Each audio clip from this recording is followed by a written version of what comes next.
An open marriage is never about exploring new horizons.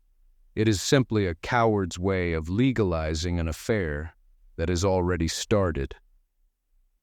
When a woman who has been traditional for 15 years suddenly tells you she wants to open up the relationship to find herself, what she is really saying is, I already found someone else. But I want to keep your house and your paycheck as my safety net. My ex-wife tried to play this game with me. She thought I would cry, argue, or fight for her. She thought my love would make me weak enough to accept her disrespect. Instead, I gave her exactly what she asked for.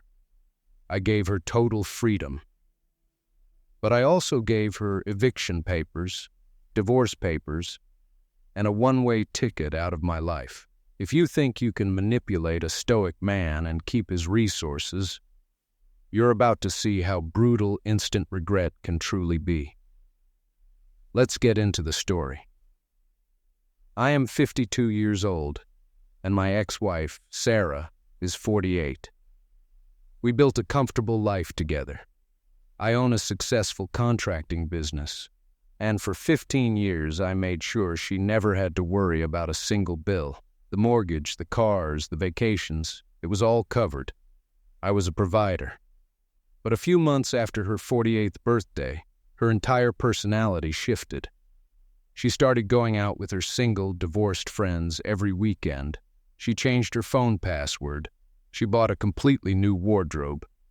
I am a logical man, I didn't panic, but I started observing. Then, on a Tuesday evening, she sat me down at the kitchen table.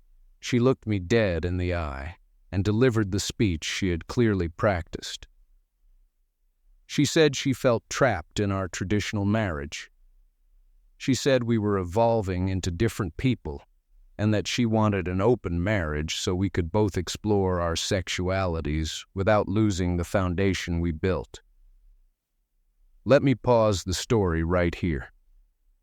Guys, we all know what that speech really means. If your partner suddenly asks for an open marriage out of nowhere, they already have a specific person in mind. If you agree with me, and you believe that this kind of manipulation always brings bad karma, do me a favor right now. Scroll down to the comments and type the word karma. Let's see how many real men are watching this. And while you're down there, smash that like button. Let's get back to the execution. I didn't yell. I didn't throw a plate at the wall. I just looked at her, took a sip of my black coffee and said, "Okay, if that is what you need to be happy, I agree. We have an open marriage starting right now." The look of shock on her face was priceless. She was expecting a fight, but I gave her no resistance. She smiled, kissed my cheek, and told me I was the most understanding husband in the world. The very next weekend, she packed a small bag and said she was going on a solo trip to a spa retreat to clear her head. I knew she was going to see him. While she was gone, I didn't sit around and cry. I called my lawyer. I gathered the security footage from our driveway showing her getting picked up by a guy in a black sports car. I pulled our joint bank statements. I took my name off all her credit cards. And because I had owned our home long before we even met, I packed all of her belongings into garbage bags and left them neatly in the garage. Sunday evening, she drove back up to the house. She tried to use her key, but the locks were already changed. I watched her through the camera as she frantically rang the doorbell. I opened the door just enough to hand her a thick manila envelope. "What is this? Why is my key not working?" she asked, her voice shaking. "It's your freedom," I replied smoothly. "Inside are the divorce papers and a restraining order preventing you from entering my property. Your bags are in the garage. You wanted an open relationship to sleep with other men while living in my house, but loyalty is the rent you pay to stay in my life. And your lease just expired. She broke down.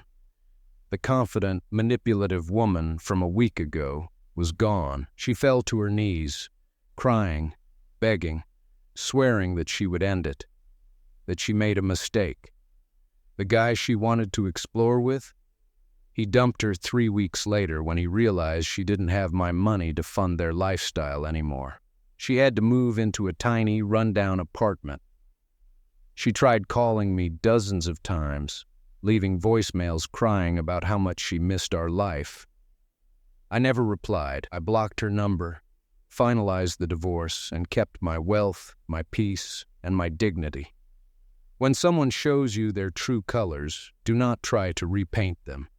Just remove them from the canvas. If you respect how I handled this toxic trap, hit that subscribe button right now.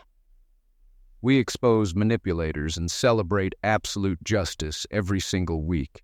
Click the video on your screen for another story where a cheating wife gets exactly what she deserves. Stay strong, gentlemen.